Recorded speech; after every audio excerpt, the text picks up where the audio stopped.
नमस्कार दोस्तों, पायोनियर्स अकार्ड में आप सभी का स्वागत है।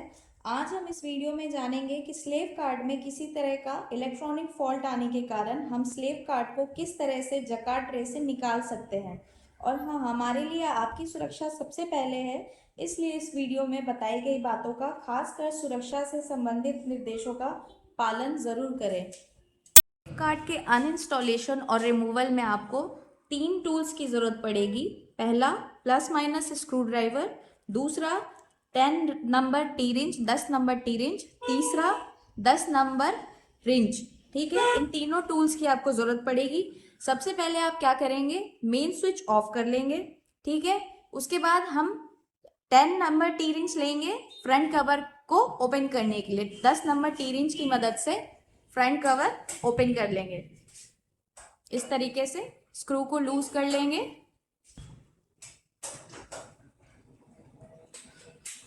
और सारे स्क्रू को लूज कर लेंगे और फ्रंट कवर को पकड़ के ऊपर की तरफ करेंगे, देन बाहर की तरफ निकाल देंगे। इस तरीके से आपका फ्रंट कवर रिमूव हो गया।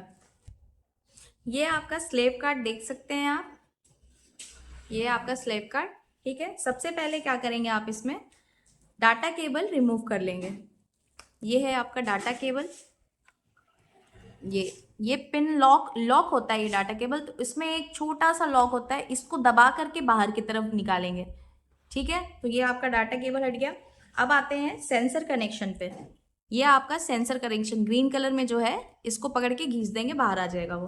ठीक है, तीसरा आते हैं टेम्परेचर सेंसर कनेक्टर। ये है आपका छोटा सा टेम्परेचर सेंसर कनेक्टर नीचे की तरफ। ये तीनों हटा लेंगे आप पहले तो।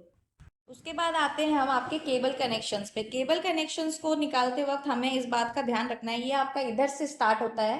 ठीक है, 1 2 3 4 5 6 इस तरीके से स्टार्ट होता है आपका, इस डायरेक्शन से। और आप जब निकालेंगे केबल्स को, उस वक्त आप एक एक केबल को निकालते वक्त मार्क कर लेंगे मार्कर से। इस तरीके से पहले केबल को निकाला आपने, 1 नंबर मार्क कर लिया। दूसरे केबल को निकाला, 2 नंबर मार्क कर लिया। तीसरे को निकाला, 3 नंबर उस पर मार्क कर दिया, ताकि आप जब वापस से कनेक्शन करें ना, तो आपको उसमें कहीं प्रॉब्लम ना होए। वापस कनेक्शन करते वक्त इसमें कोई कंफ्यूजन ना होए, क्योंकि अगर गलती से हम आगे पीछे केबल्स को कनेक्ट कर देते हैं वापस, तो फिर उस टाइम शॉर्ट सर्किट होने का सबसे ज़्यादा संभावना होता है। इसलिए इस बात का ध्यान रखेंगे। इस तरीके से सारे केबल्स को निकाल के मार्क कर लेंगे, ताकि आप लगाने में आसानी पड़े आपको।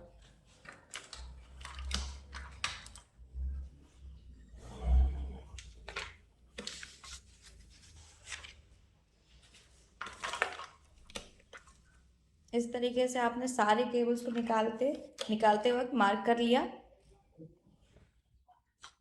अब हम आते हैं स्लैब कार्ड के स्क्रू लूज करेंगे। सबसे पहले तो ये है आपका नीचे की तरफ छोटे छोटे से जो स्क्रू देख रहे हैं, ये आपके स्लैब कार्ड के स्क्रू हैं। ये ऊपर की तरफ वाला 1 2 3। हर स्लैब कार्ड में अलग अलग नंबर ऑफ स्क्रू होते हैं, इसलिए आप इस बात का ध्यान रखेंगे कि ये छोटे छोटे से जो स्क्रू होते हैं ना, ये स्लैब कार्ड के मेन स्क्रू हैं, जिससे वो बाहर आता है। इस तरीके से लूज कर लेंगे प्लस माइनस स्क्रू ड्राइवर का यूज करके।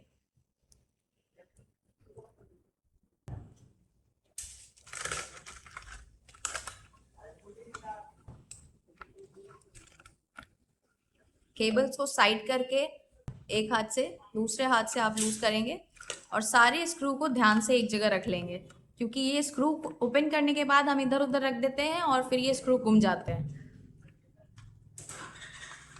इस तरीके से आप ओपन कर लेंगे। ये नीचे का आपने कर लिया, ओपन कर लिया स्क्रू। अब ऊपर का भी खोल लेंगे और ये स्क्रू किससे खुलता है, प्लस माइनस स्क्रू ड्राइवर से।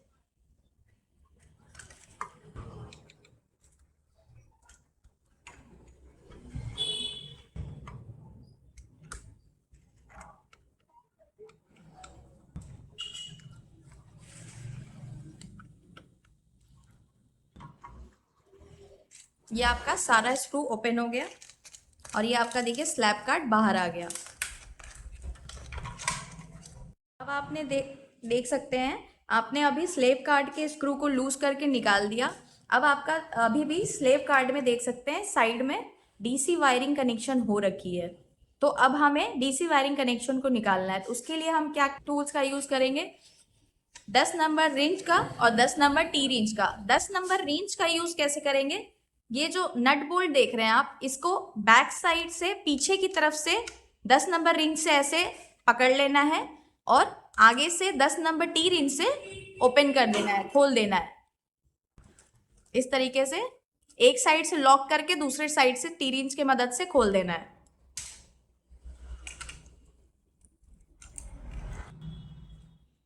ये जब डीसी वायरिंग का आप नट बोल्ट निकाल लें तो उस वक्त इस बात का सबसे ज़्यादा ध्यान रखना है कि आपके जो नट बोल्ट वॉशर है वो गिरे ना, इधर उधर खो नहीं जाए, इसलिए उसको ध्यान से लेके रख देंगे एक साइड।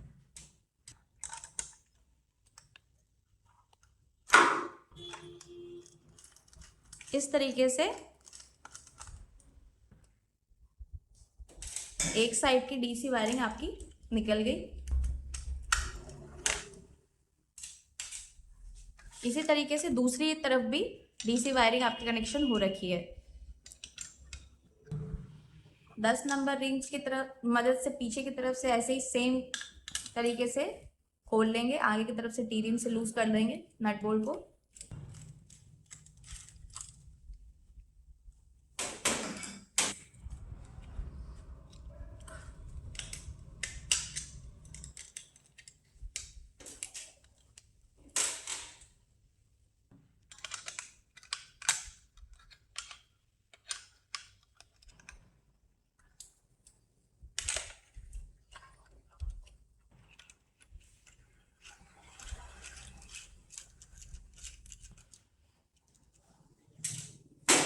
ये आपने डीसी वायरिंग कनेक्शन भी हटा लिया।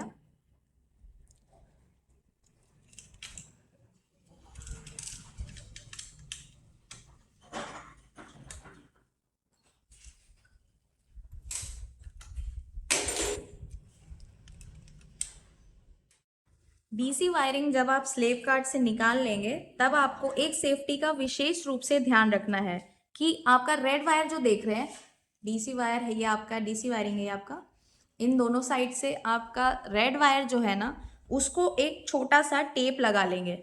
इस तरीके से छोटा सा टेप लेंगे और रेड वायर पे, प्लस वायर पे आप टेप लगा के छोड़ेंगे।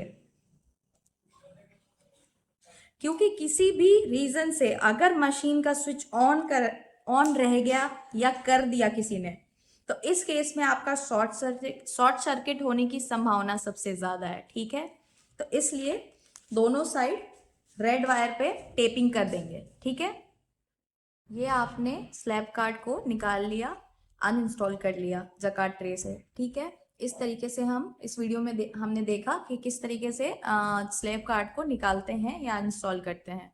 ठीक है, अब अगले वीडियो में हम जानेंगे कि किस तरीके से वापस से कोई भी नया स्लैब कार्ड या कोई भी रिपेयर किया हुआ स्लैब कार्ड वापस से कैसे इंस्टॉल करते हैं या लगाते हैं। अब हम क्या करेंगे, इसका फ्रंट कवर को वापस से लगा देंगे टी रिंच की मदद से।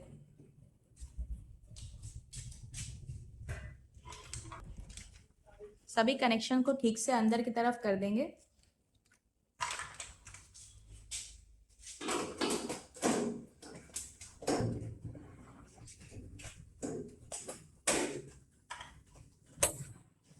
इस तरीके से फ्रंट को कवर को वापस लगा देंगे,